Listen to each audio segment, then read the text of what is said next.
سال 2025 کا آغاز ہونے کو ہے اور آج میں آپ کی خدمت میں ایک ایسا خاص وظیفہ پیش کرنے لگا ہوں۔ اگر آپ یہ روزانہ کریں تو میں پورے یقین اور ایمان سے کہہ رہا ہوں کہ آپ پورا سال اللہ کی خاص رحمت اور سلامتی کے حصار میں ہوں گے۔ اور یہ اس لیے کہہ رہا ہوں کہ یہ خود اللہ رب العزت کا فرمان ہے۔ امام احمد بن حنبل نے یہ حدیث نقل کی اور امام ابن کثیر نے بھی۔ حضرت عبد الرحمن بن عوف سے روایت ہے، کہتے ہیں میں حضور کی خدمت میں آیا تو دیکھا آپ سجدہ کر رہے ہیں اور آپ نے بڑا طویل سجدہ کیا۔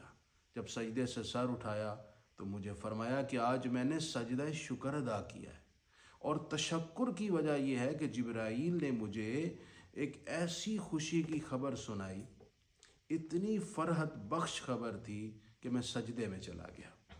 وہ خبر یہ تھی کہ مجھے اللہ رب العالمین نے پیغام بھیجا کہ پیارے محبوب من صلی علیک صلیت علیہ ومن سلم علیک سلمت علیہ، پیارے محبوب جس نے آپ کی خدمت میں درود بھیجا میں رب العزت اس شخص پر درود اور رحمت اتاروں گا، جس نے آپ کی خدمت میں سلام پیش کیا میں رب العالمین اس شخص پر سلام اتاروں گا، یعنی اسے سلامتی عطا کروں گا۔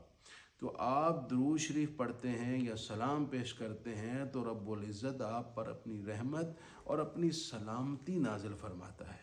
تو کیوں نہ سال نو کے آغاز پر آپ یہ عزم مصمم کر لیجئے، کوئی دن ایسا نہیں ہوگا جب میں رحمت عالمین صلی اللہ علیہ وآلہ وسلم کی خدمت میں درود اور سلام پیش نہ کر لوں۔